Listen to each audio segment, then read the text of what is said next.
Dios les continúe bendiciendo a cada uno. Es bueno poder estar en su casa una vez más. Y quisiera invitarles a leer conmigo en Lucas 8:22. El título de este mensaje es Firmes y Victoriosos.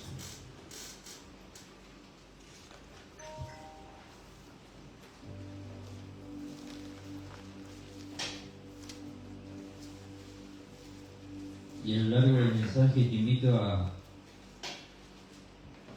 poner tus ojos en Jesús.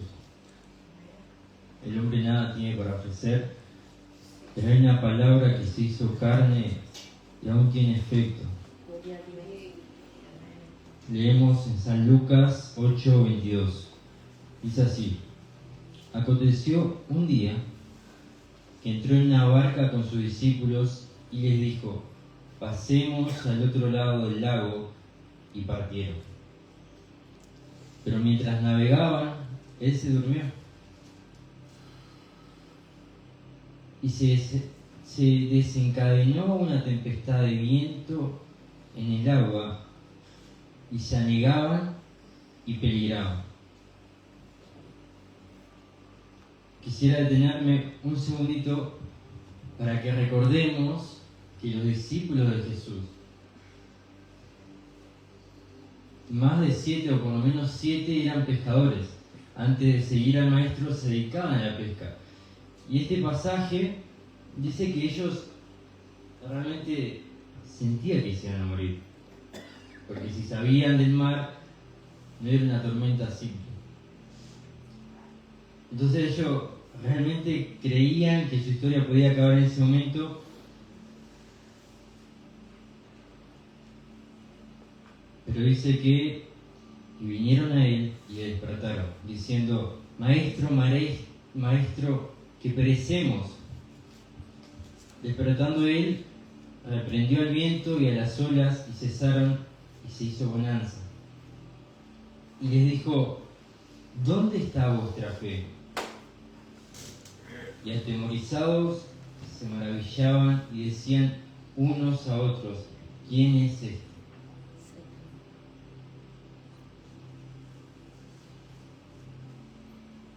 Ellos se preguntaban quién era esa persona que había mandado, que había desaparecido esa tormenta. Porque como decíamos, realmente era una tormenta que, entendiendo su contexto, era notable. Ellos sentían que iban a morir. Pero esa tormenta desapareció. Y creo que denota, antes que Jesús les hiciera la pregunta y antes que ellos se preguntaran, denota que ellos todavía no conocían al Maestro. Todavía no le conocían. Porque si ellos lo hubieran conocido, sabrían que la historia no podía acabar de ese modo. Sabrían que la historia no podía terminar, Jesús murió ahogado. No podía terminar así. Porque Él era la promesa.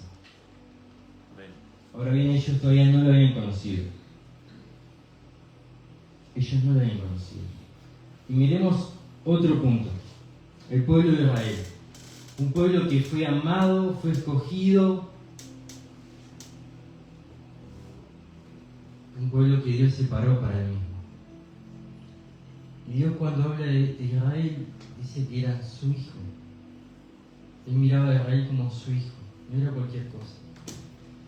Este pueblo, Dios los protegió, los alimentó, sació su sed. Los quitó de esclavitud. Pero ese pueblo no le conoció. Este pueblo sabía que había un Dios. Este pueblo creía que había un Dios, porque dice que había una columna de nube que las acompañaba durante el día y una columna de fuego que les acompañaba durante la noche, pero no le conocían. Toda una generación pereció en el desierto porque no le conoció. Toda una generación no alcanzó la promesa. Salieron de Egipto con una promesa, pero toda una generación pereció en el desierto. Y hoy como iglesia, nosotros corremos el mismo peligro de no conocerlo.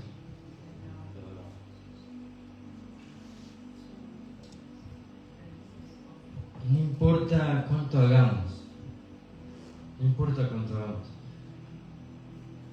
podemos ver milagros maravillosos. Ese pueblo no le conoció. Y el mayor peligro de la iglesia hoy es no conocer a Jesús.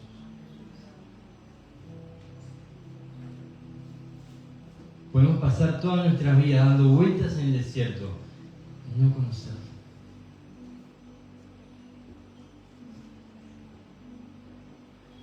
Es un peligro que atraviesa la iglesia de nuestros días y la atravesó todo el tiempo.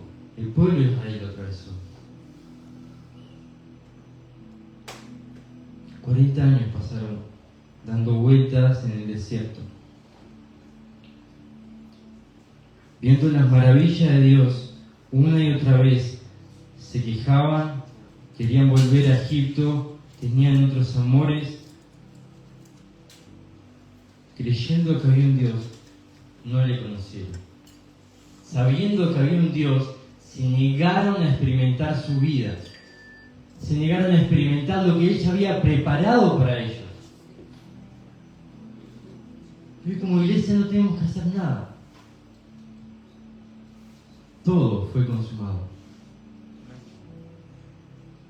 Todo fue consumado. Como iglesia no tenemos que hacer nada. Pero me llama la atención que cuando Jesús advierte de los tiempos que habían de venir y los compara con los tiempos de Noé, Él nunca dice y nunca se fija en la maldad, nunca mira cuán corrupto estaba el mundo. Lo que Él señala es que la gente de ese tiempo comía, bebía, se casaba, hacía vida normal. No era consciente. No era consciente del tiempo en que vivía.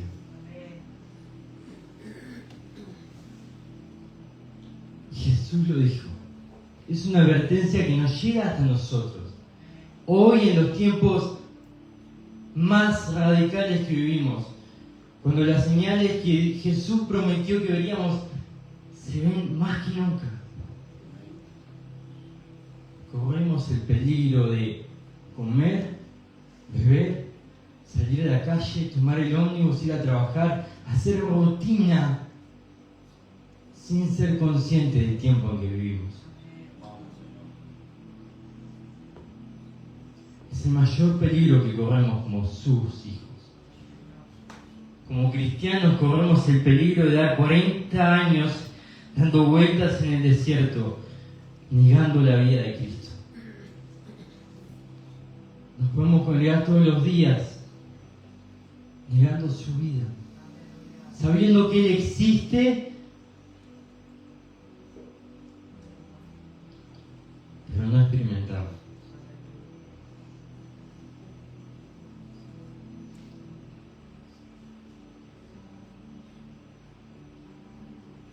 Y el desierto no es algo malo.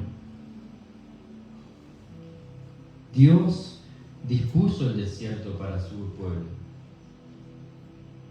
pero no quería que su pueblo pereciera. Pero era necesario que su pueblo pasara por el desierto para que su dependencia fuera solo de uno. El desierto en nosotros, como varias veces se ha dicho en este lugar, para forjar una vida en nosotros. El desierto es cuando yo debo tomar mi cruz y seguirlo. A pesar de cómo, no importa. Jesús hace un llamado. Jesús hace solamente una respuesta cuando le preguntan ¿cómo seremos tus discípulos? Él le dice, tomen su cruz. La cruz no es mi jefe, no es mi esposa, no es mi suegra, no es mi hermano, no es mi compañero de trabajo, no es mi compañero de estudio. La cruz de la cual Jesús está hablando soy yo mismo. El viejo hombre que todos los días tiene que morir. El viejo hombre que Lutero diría, creí que se iba a morir en las aguas del bautismo, pero sabía nada. Entonces todos los días debo matar. Esa es la cruz que Jesús nos dice y nos demanda cargar si queremos ser sus discípulos. No hay otra forma. Jesús no dijo otra manera.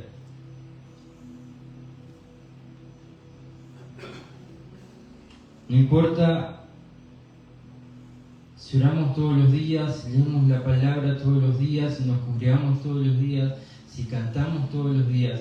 ¿Sabe quién hacía eso? Los fariseos.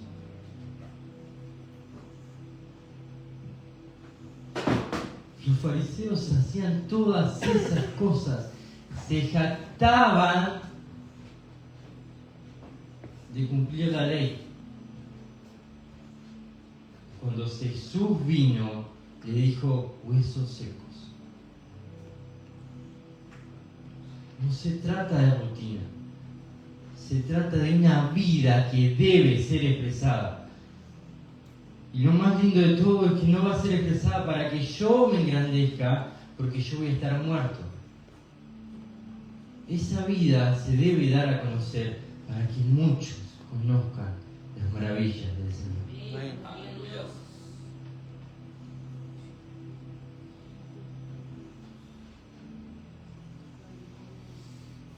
Y es primordial para nosotros como iglesia que le podamos conocer. Es primordial. Es la base de todas las cosas. El pueblo de Israel pereció porque no le conoció. Y los discípulos tenían miedo en la barca porque no le habían conocido. Ahora, si nosotros le hemos conocido, nos paramos de un punto diferente. Nos paramos sobre la roca firme. Porque no sabemos qué va a pasar mañana. Pero sabemos que hay uno que va a estar firme. Y sabemos que hay un plan, el cual no conocemos, pero Él lo sabe y tiene control. Entonces, conocer quién es Él cambia totalmente todas las cosas. Podemos dar pasos firmes aún sin viendo el camino. Y quisiera que me acompañe a leer Hechos 7:54. Habla de un joven.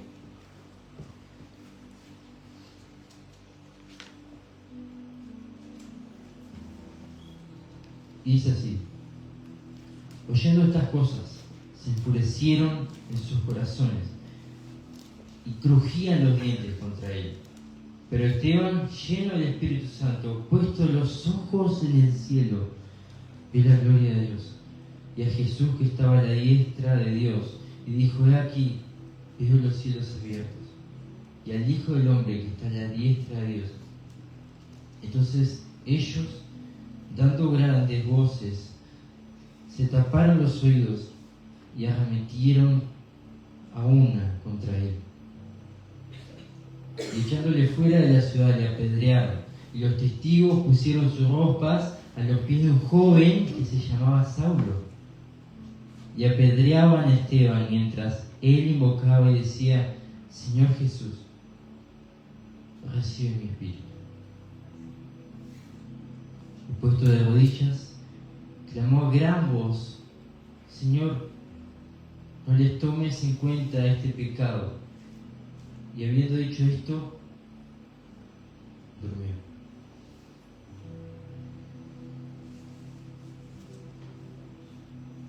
Esteban, en la historia bíblica, tiene una muy pequeña parte. En la historia de la iglesia tiene aún más pequeña parte. Su vida fue muy corta.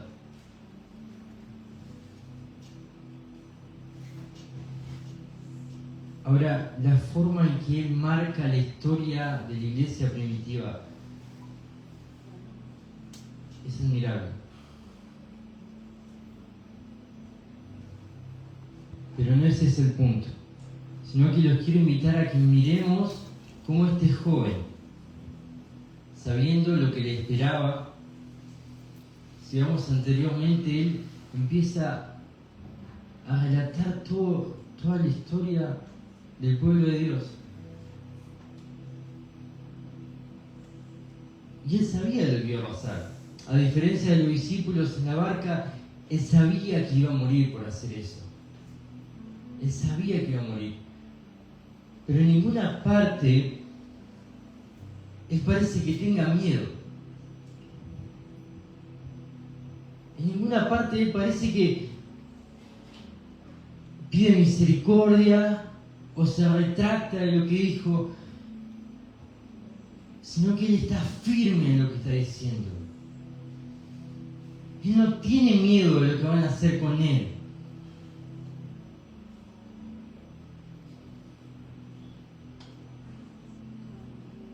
Denota que Esteban conoció a Jesús.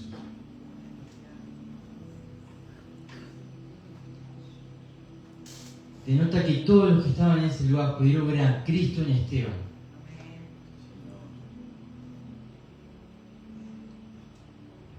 Y Esteban no participó mucho en la historia bíblica, pero nos deja un mensaje: aquel que conoce a Jesús es radical. Conocer a Jesús no es simplemente un acto simbólico. Conocer a Jesús no es conocer letra. Conocer a Jesús es cuando el Verbo se hace carne en mí.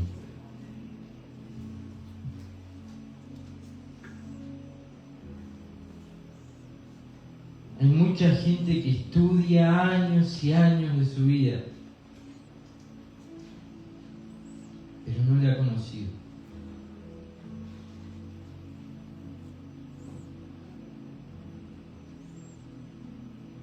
Y cuando hemos conocido a Jesús, todo lo que vemos en nuestros ojos naturales no tienen valor, no tienen peso, porque hemos entendido que hay algo mucho más grande, hay algo mucho más mayor de lo que hemos visto. Y Esteban sabía esto. Esteban no tenía miedo. Esteban, cuando conoció a Jesús,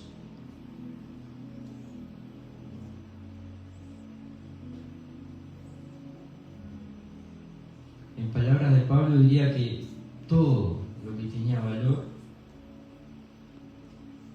ya no valía nada.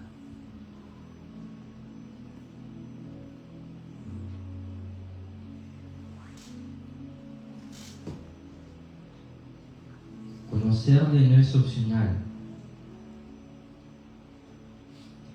es primordial.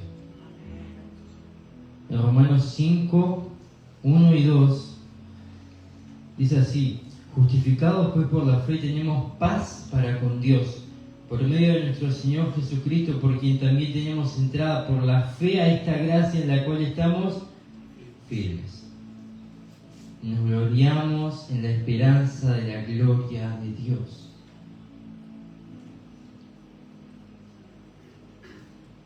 El mensaje de hoy, hermanos, es: firmes y victoriosos. El domingo por la tarde se compartía un mensaje en el cual recordábamos, traíamos a memoria lo que Jesús hizo. Y se compartía que no podemos desperdiciar el sacrificio de Cristo, que debemos tenerlo con valor, valorar el sacrificio de Cristo nos condiciona la forma de caminar. Valorar su gran sacrificio, conocerlo y entenderlo, condiciona nuestra forma de vivir. Y esto no significa que vamos a ser perfectos.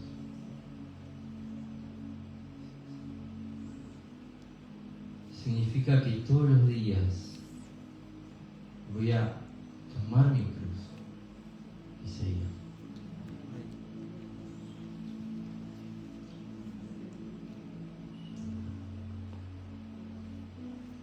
Y en Romanos habla de que estamos firmes en su gracia. No estamos firmes en nosotros mismos, en mis talentos, en mis obras, en lo que yo pueda dar. Estamos firmes en lo que Él ya hizo. Estamos firmes porque Él ya venció.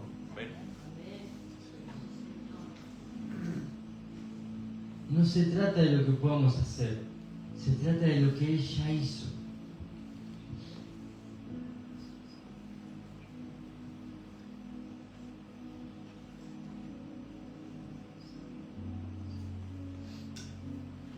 Y entendiendo su sacrificio,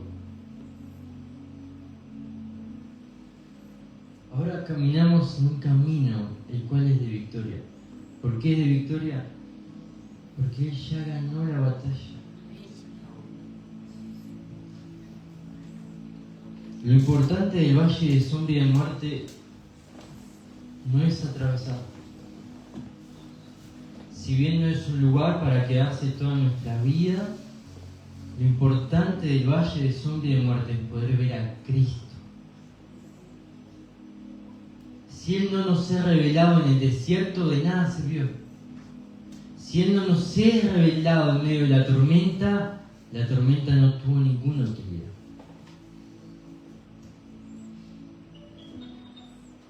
Y probablemente, hasta que Él no sea visto, no vaya a cesar el desierto. Probablemente hasta que Cristo no sea visto, la tormenta va a seguir.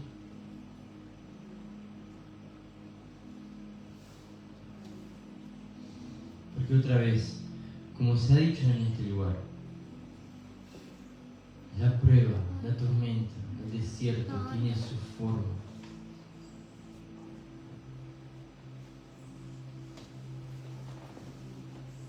Y hasta que nosotros no tengamos su forma, es necesario que el Espíritu Santo siga haciendo su obra en nosotros. Y su obra no nos va a hacer mejores. Su obra no nos va a hacer mejor hombre y mejor mujer. Va a ser una obra nueva. Va a transformar las cosas. Él no vino a mejorarme a mí, a hacerme más elocuente, a hacerme más inteligente, más lindo. Él vino para que la persona de Cristo tome forma en mí.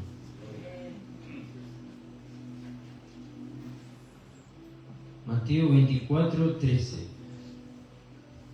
dice así: mas el que persevere hasta el fin, este será salvo.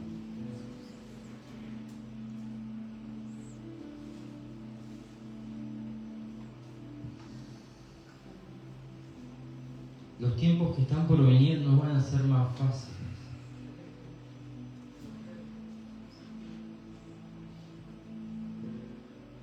No van a ser más fáciles.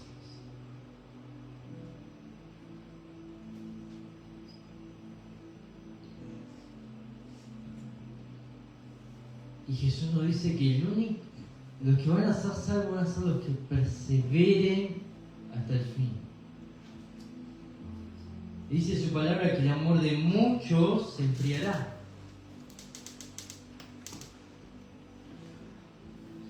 Qué difícil que la cosa de Jesús, ¿no? La buena noticia para nosotros es que aquellos que le han conocido ya no pueden volver.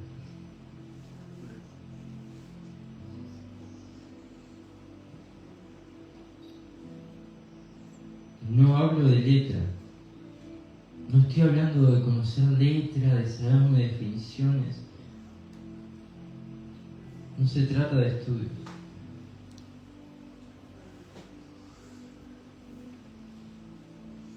Los discípulos caminaron con Él, compartieron con Él, hablaron con Él. Y en la hora de la crucifixión todos, no quedó uno con Él. Había uno que le miraba de lejos. Todos se fueron.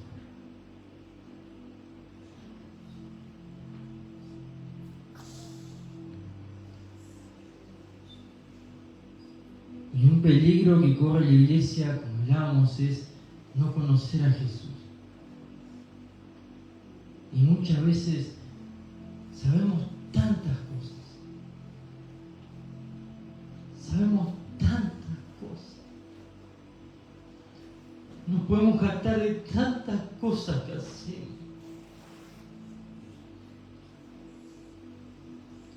Había uno que estaba de pie y decía, porque yo diezmé, porque yo ofrendé, porque yo te fui fiel. Y dice la palabra que su oración subió al corazón del Padre después de uno que no levantaba su rostro, sino que golpeaba su pecho. Y como iglesia corremos el peligro de jactarnos de tantas cosas. Jesús no vino a eso. Siendo el Hijo de Dios pasaba desapercibido entre la multitud. Había un poco que podían ver.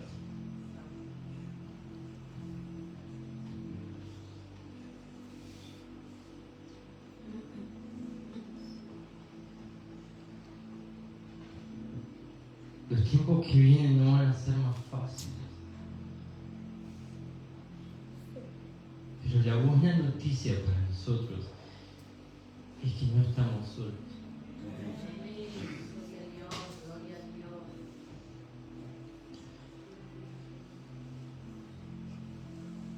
Y ahora, nuestro llamamiento, lo que nos debe inquietar, es que hay una generación que no le conoce, y dice la palabra que gime. Gime a gran voz. No gime para que la pastora vaya a predicarles. No gime para que venga un evangelista de otro lugar del mundo a predicarles. Gime para que yo, que vivo al lado de mi vecino, revele a Cristo.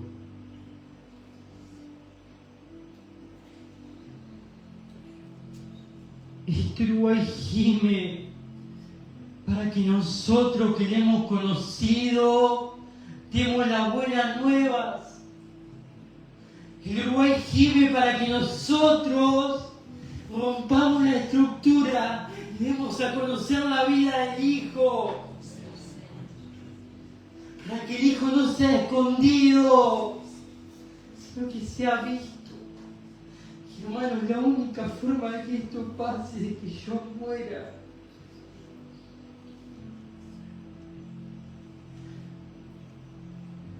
Juan el Bautista decía, es necesario que yo mengüe.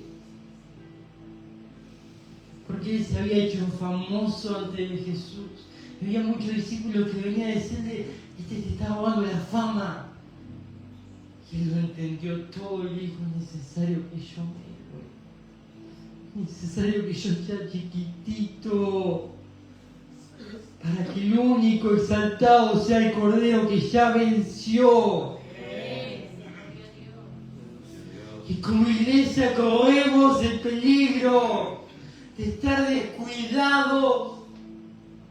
Pero cuando sus discípulos conocieron al Maestro, pudieron estar en la hora y en el lugar exacto que era necesario estar. Aleluya. No perdieron el tiempo.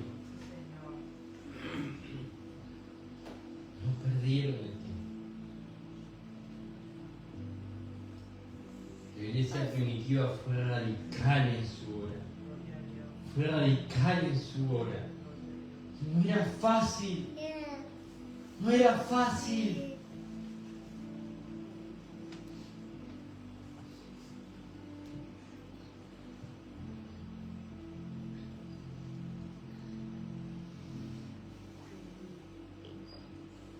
Pero ellos permanecieron fieles.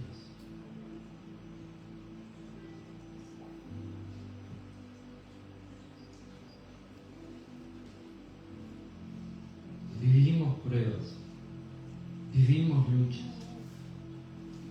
vivimos tormentas, pasamos por el desierto. ¿Y sabe qué, hermano? No son necesarias.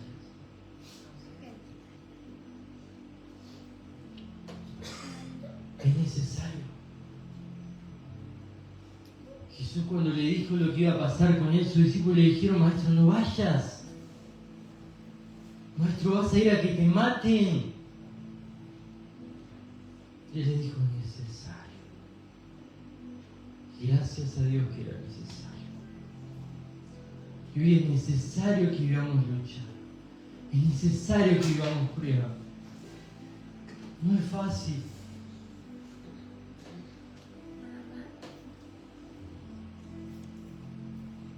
Pero es necesario.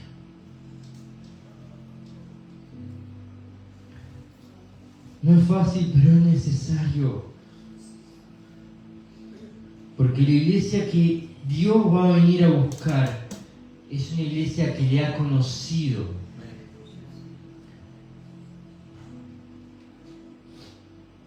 Es una iglesia que le ha conocido. Porque ¿de qué vale que yo adore, que yo alabe, que yo cante, que yo lea la Biblia, que yo ore todos los días, si no le conozco? Hay mucha gente que hace eso. Hay mucha gente que idolatra cantantes. Hay mucha gente que hace tantas cosas por agradar al otro. Hay gente que está en sectas y hace todo lo que se le dice.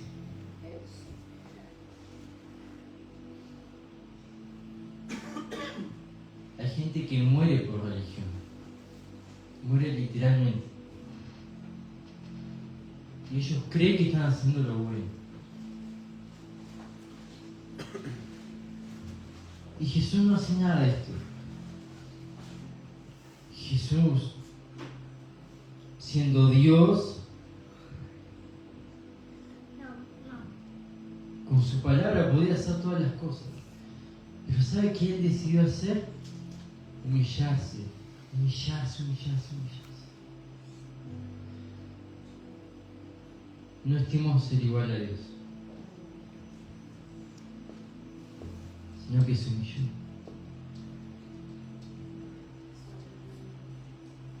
Y la iglesia que Jesús va a venir a buscar es una novia que es fiel, que está pura, que ha sido santificada. No porque la manipularon, no porque la obligaron.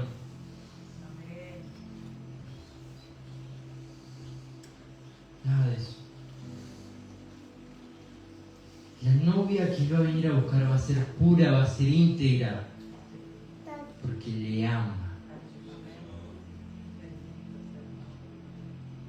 Y voluntariamente se va a entregar como sacrificio vivo.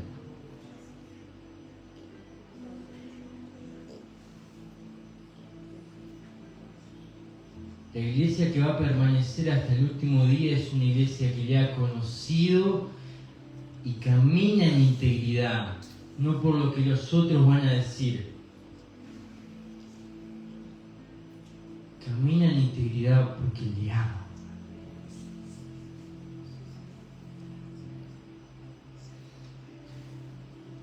Y la iglesia primitiva le amaba, por eso se despojó. Y quiero que me inviten a leer, que me acompañen a leer Apocalipsis 12:11.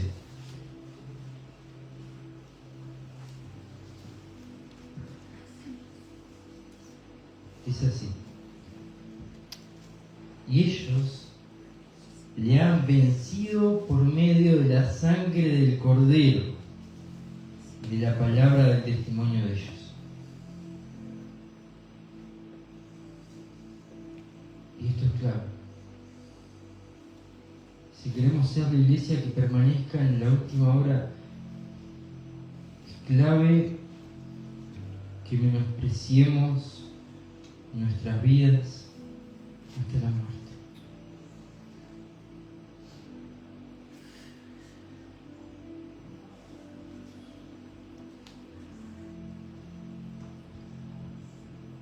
Jesús diría algo como: todo el que encuentre su vida sabe que la va a perder, pero el que pierda su vida por causa de mí, la hallará.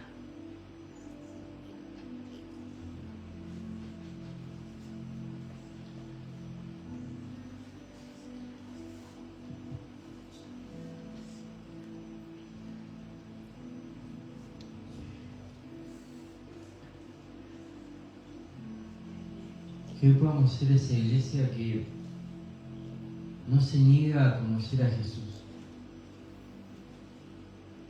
Él se hizo sacrificio vivo no para que lo tengamos como una estampita, no para que lo miremos lejano, como algo que lo miramos y nos deslumbramos y seguimos con nuestras vidas. Él se hizo carne para hacernos partícipe de las bodas del Cordero.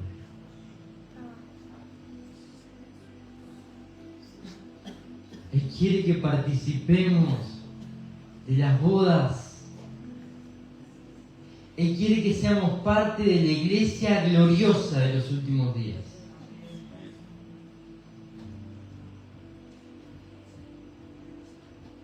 Pero Él quería también que el pueblo, su pueblo, llegara a la tierra prometida. Pero su pueblo no quiso. Y Él no nos va a obligar. Él nos hizo libres. No quiere un pueblo esclavo. No quiere un pueblo manipulado. Quiere un pueblo que por sobre su libertad escoge servir. Que entrega su libertad en servicio a Cristo. Que entrega su vida en sacrificio vivo.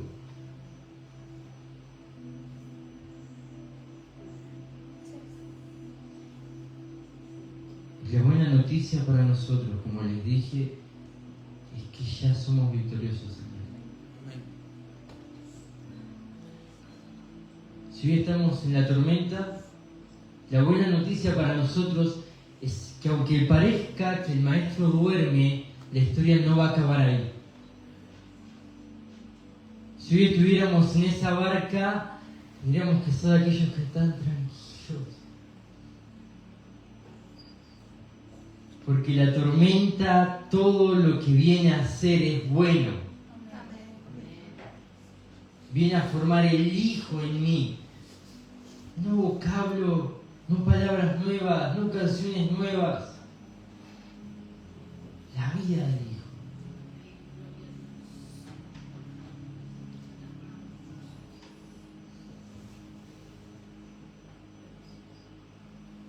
Hay una frase que me gusta mucho. La escuché hace un tiempo y dice así: no le hables a Jesús a quienes no preguntan por Él, pero vive de tal forma que todos te pregunten ¿quién es?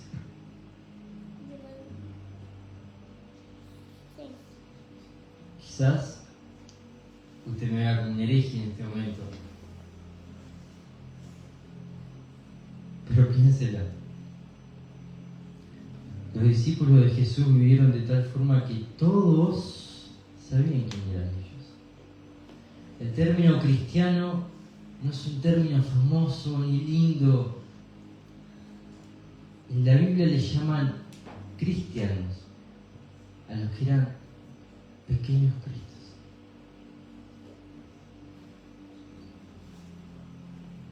Y nos jactamos de ser cristianos. Pero cuánto celo me da cuando tengo que decir que soy cristiano y sé cuál es el pensamiento común.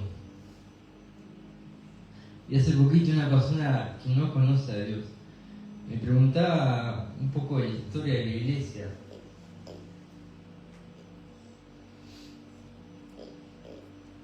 ¿Y qué eran los católicos? ¿Qué eran los cristianos? ¿Qué eran?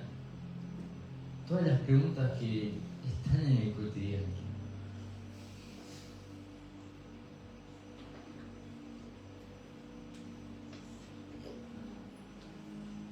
Y yo le explicaba todas estas cosas y le decía, porque soy consciente del tiempo en que vivo, soy consciente del pensamiento que hay, por lo menos en Uruguay. Y le aclaraba una sola cosa. Cristiano es un pequeño Cristo. Es un pequeño Cristo. No es aquel que se congrega, no es aquel que canta, no es aquel que comparte la palabra. Yo no soy cristiano por estar acá en este lugar. Soy cristiano si a mi alrededor pueden ver a Cristo en mí.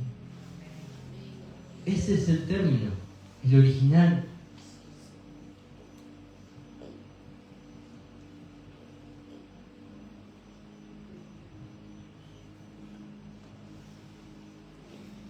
Y hay buenas noticias para nosotros.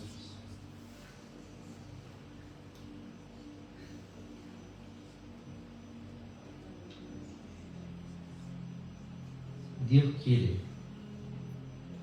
que seamos esa iglesia fiel y victoriosa.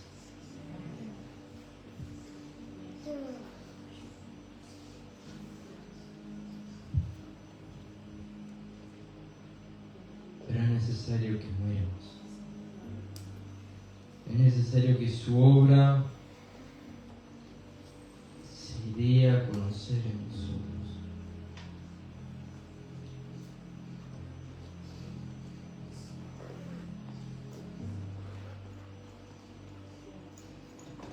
Y quizás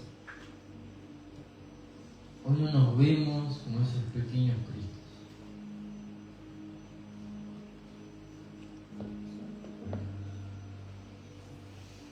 Quizás la tormenta está azotando muy fuerte y de verdad parece que vamos a morir. O quizás parece que la tormenta ya nos pasó por encima.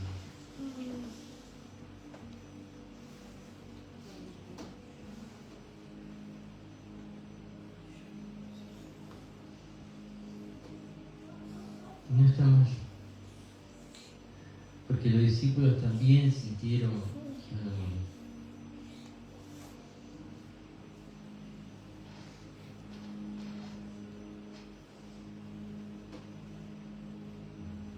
Pero como su iglesia, es necesario que le conozcan.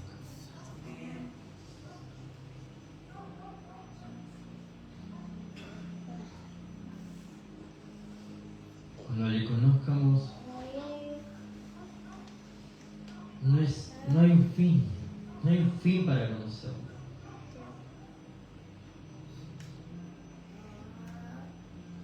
Le conoceremos y le contemplaremos por la eternidad.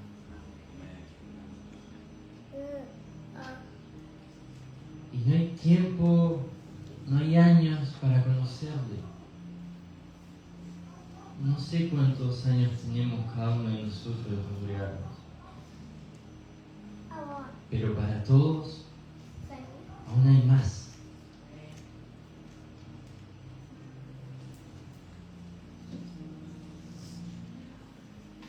Y las buenas noticias para nosotros es que Él quiere darse a conocer.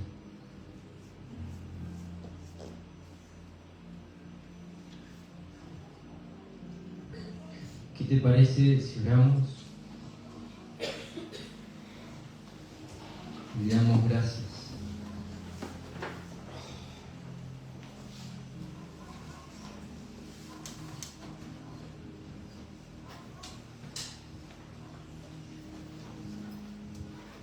Espíritu Santo, gracias por la prueba, gracias por la lucha, gracias por el desierto, gracias por tu disciplina, Espíritu Santo. Y hoy como iglesia no queremos que nos quites de la misma, sino que queremos que Cristo sea formado en nosotros, para poder permanecer fieles hasta el final, confiando en tu victoria. Oro por todos nosotros, Dios mío,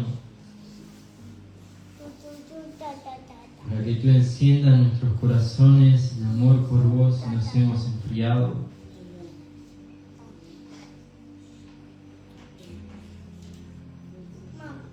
Para que podamos ser esa iglesia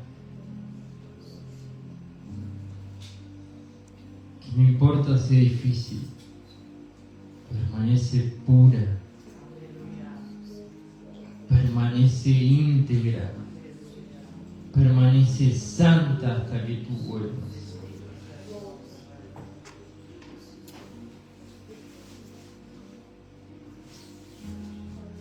Gracias, Jesús, por tu amor.